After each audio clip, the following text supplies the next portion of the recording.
So, good morning, everyone. Welcome to a Brilliant Businesses podcast. My name is Nick Bryant, and today I'm joined by two guests. I'm joined by Matthew Rose and Greg Thurstons from the Elite Football Programme. Yep. Hello, Matthew. How are you? I'm all right, thank you. Bit of a pause there. No worries. So, the Elite Football Programme is based at Beechwood School, and the aim of the football programme is to be a unique development hub for aspiring football players. Yeah. But we'll start the podcast off, Matthew, by you telling us about your journey and how you got to where you are. I'm going to chuck in, the QPR and the former Arsenal stuff. No worries. But yeah, take it away. So, starting from the beginning, my background in terms of football and why even it's relevant in terms of what we're doing now. I went to school, I played football all the way through, from very early age up into being picked up by Arsenal at 12, going through the whole schoolboy system, doing my apprenticeship with Arsenal, going on to earn a professional contract, and sort of that part of the journey, you can see a lot of pitfalls. So there's a lot of good players out there competing for the same place and same space. And what's important, and what you begin to learn, especially as you're older, is that very minimal the amount of players that are actually going to make that grade. And those that actually do make the grade, then it's very minimal again to those that can make of such a level that then they can finish from football and have a nice life. So it becomes really evident that education is such an important part for football players to maintain, because you never know.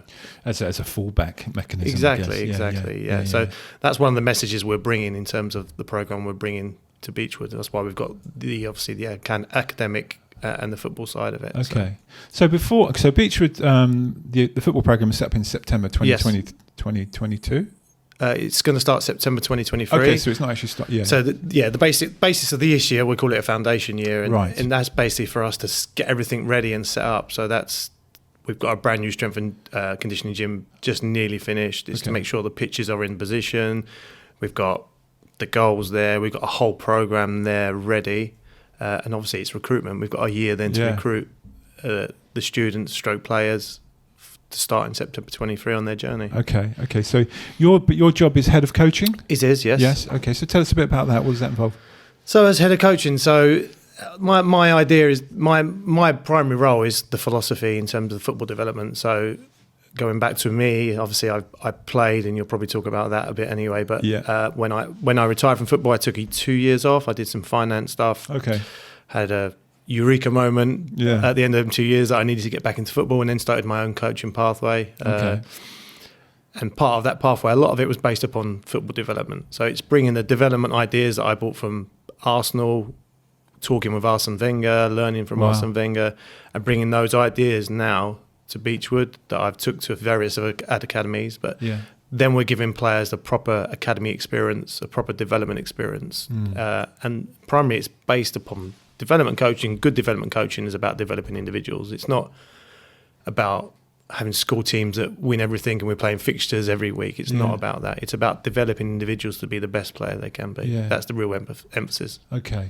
And your experience with working with people like Arsene Wenger, and that passing that on to kids now, I guess, is do kids go a little bit sort of awe-inspired by that? Are they Yeah, even the kids now, once they find out that you've played professional football, then it's I wouldn't say you get respect, but it's almost, to them, it's like, oh, wow. I wouldn't say I was ever a household name, and I'm 47 years of age now. There's lots of younger players that they'll relate to a lot more. But the fact that I've been there and I've played professional football and I've coached first team football as well, is the players, even now, we found even with the children and the parents coming to Beechwood, it becomes quite an attractive thing for them because they know I know what it takes to become a professional football player. Absolutely, yeah. I think that's such a benefit because not that I'm knocking any other teacher for any other reason, but I think that when someone has been there, seen it and done it, I mean, it's so much more inspiring, and that's what you've got. Exactly. Yeah. And we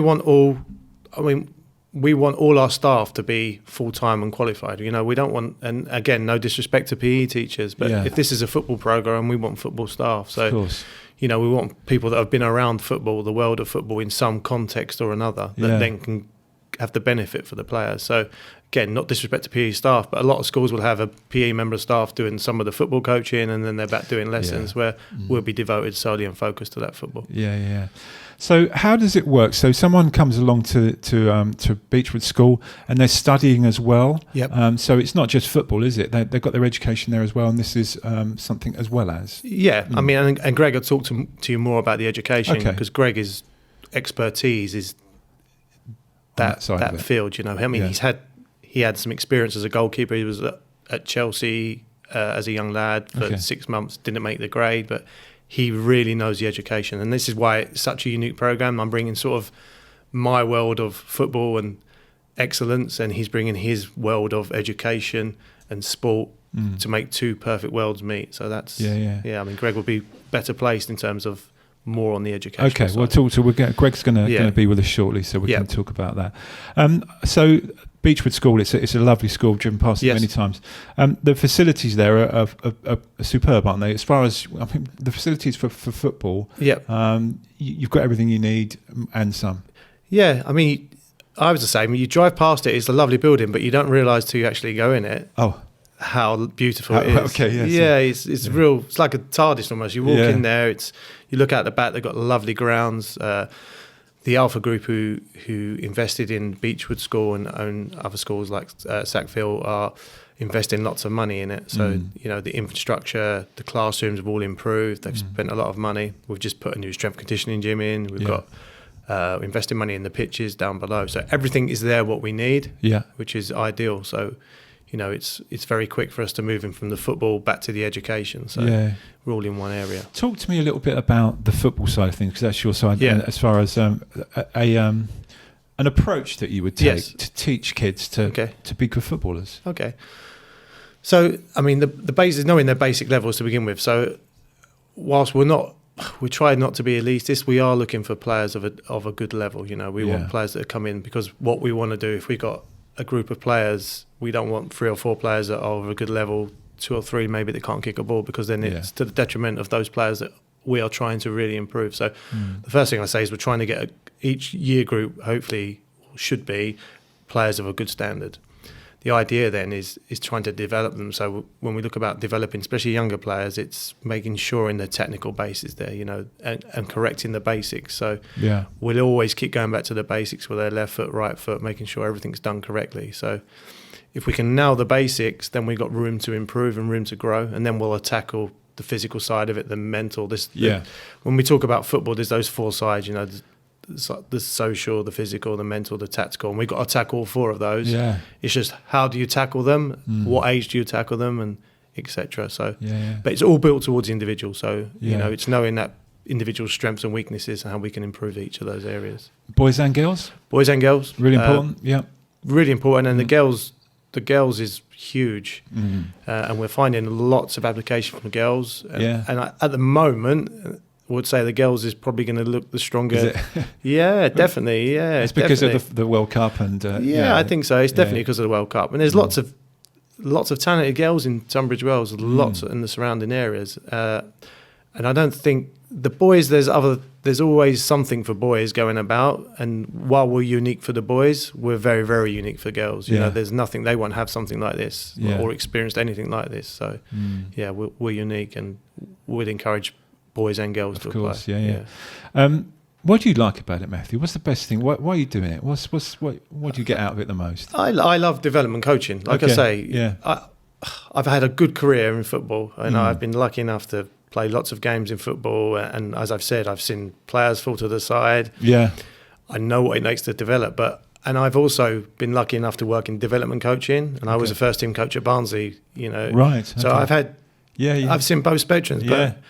Whilst I love being around the first team and that buzz of winning, development coaching is very different. And to see a child develop from 12, 13, 14, 15, 16, 17, 18 and then go on to play professional football, it's a complete different feel. And I like that, and I enjoy that, and I enjoy that, seeing that happen. It's quite an emotional journey to see. I can imagine such an achievement for them and for you to make they got that place. Ultimately, that's what we'll judge ourselves on. You know, you always got to be held accountable for something. So how do we hold ourselves accountable? Not on winning things. We hold ourselves accountable as what did we do for that individual? Did they get to play professional football? Yeah. Did they get that US scholarship? Did they go to Loughborough? Or ultimately, did we make that person the best player they could be? Yeah. And if we can say yes, then we've done our job, and that's what we're trying to achieve. That's really good. Probably a good time to bring Greg in now, because I wanted to say about, not only is it obviously they've got to excel at football, but they've got to excel in their teaching as well, in their learning. Exactly. So should we bring Greg in now? Yeah, bring him in. Why not? So Greg Thurston's. Greg. Greg. We were talking earlier about names and how we present it to each other. So you're the director of football. That's correct. At the Elite Football Programme. So let's do the same thing and tell us about your journey and about how you got to where you are, and then let's talk about the football side of things. Yeah, I think so. I started off playing, grassroots, and then went to university and started to progress significantly as a player, as a goalkeeper. Actually, I was. Okay. Yeah. And then got scouted by Chelsea Football Club. Wow. Went in there and for 6 months and realised I wasn't quite at the level. And then played for a host of non-league teams. Okay. And probably in my early 20s, mid-20s, I realised that actually I really enjoyed the coaching side of things, and that I felt I could add significant value to something that potentially wasn't there. Okay. Ended up doing all my coaching badges and qualified with my A licence outfield and A licence goalkeeping. And I think at that time I was the youngest to achieve both, which was quite it's an achievement. Yeah, it was quite an achievement at the time, because it's quite a long process. Okay. And alongside that, I did my postgraduate certificate of education to become a teacher, and became a head of football at an independent school, and understood that in the independent sector that the facilities were outstanding, and there was a real desire to offer football, and then moved to Royal Russell School in Croydon. And was the director of sports. So I was in charge of all the sports, and learned a hell of a lot there, really, how to build a complex programme, considering sport and academia. Built relationships with students and parents, and it soon became obvious that football in itself, alongside academia, was a USP. And we attracted significant students, both boys and girls, in the day side, so normal day students, and also independent schools. Some offer boarding, and we attracted them in boarding. And then I met the Alpha Group, who own Beechwood, and me and Matt went up to see them, and their philosophy was very much aligned with ours, and we were able to agree and move across to Beechwood and instill this programme, but be even more bespoke and more unique. So really exciting journey it's been. And that's a great partnership with you and Matthew, about both of your skills that you can bring in there. Yeah, absolutely. And offer it to the school.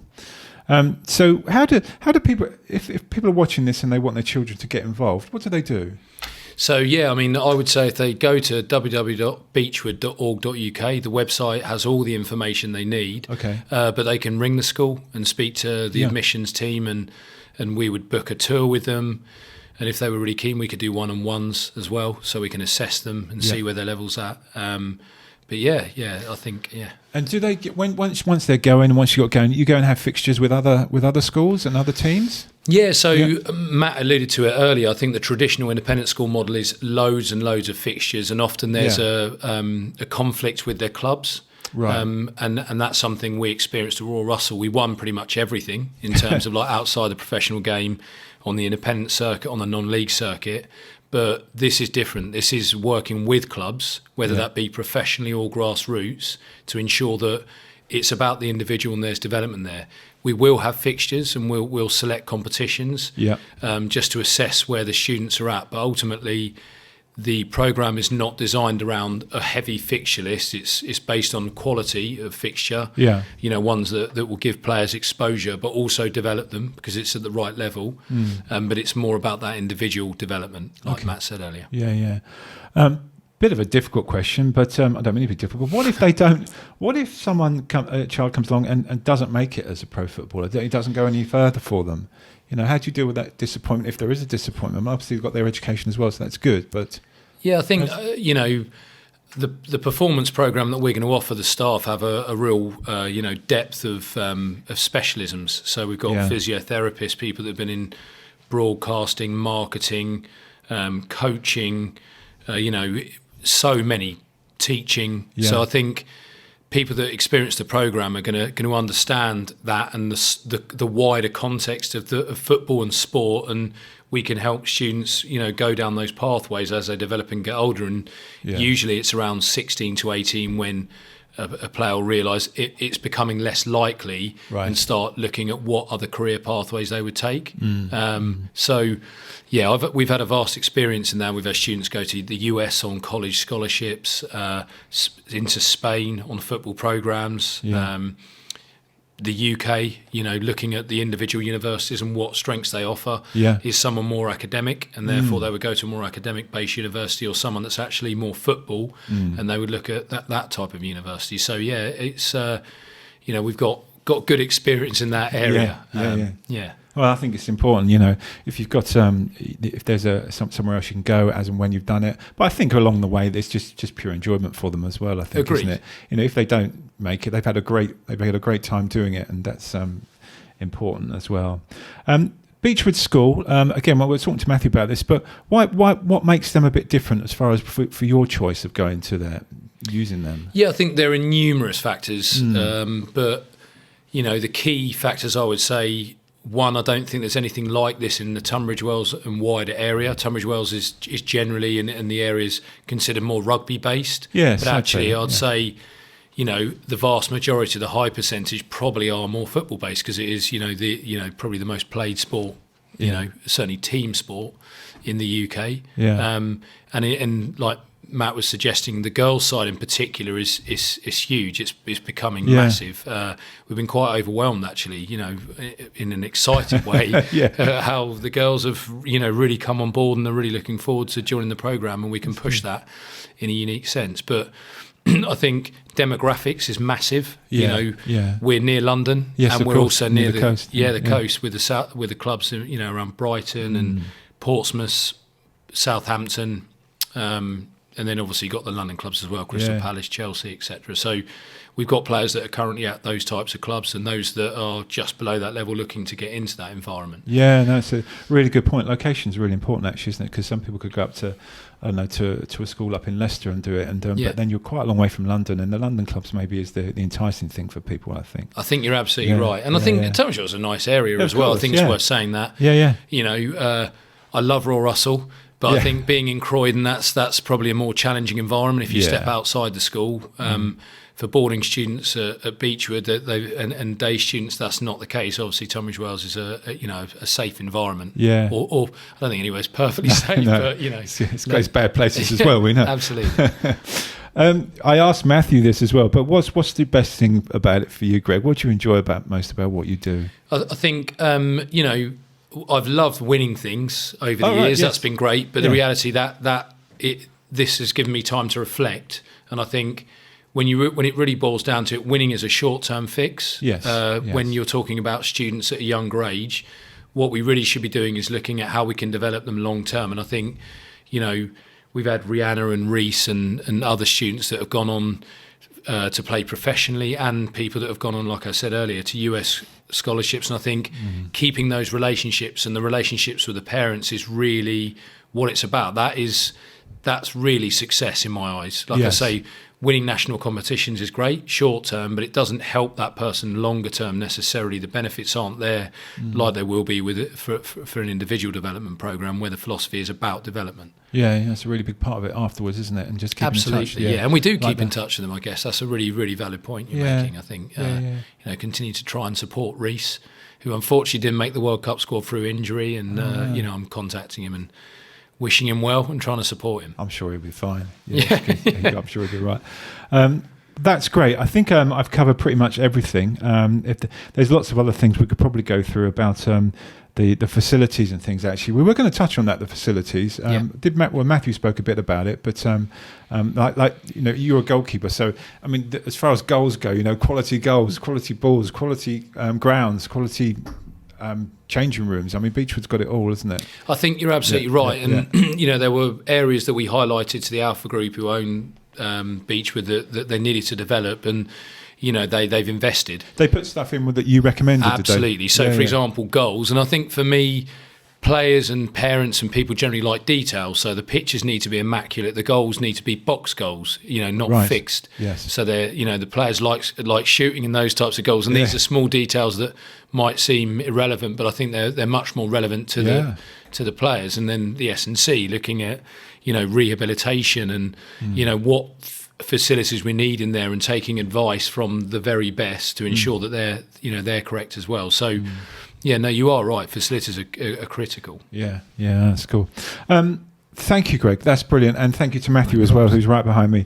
It's been a really interesting chat. And I think if anyone wants to find out more, then they can just pick the phone up to Beechwood and speak to one of you guys, or go on the website that you said and just get some more information. But thank you very much for joining us. My pleasure. And we'll see everyone for another podcast soon. If you like what we're doing, please subscribe, and see you for another one soon. Thank you. Cheers.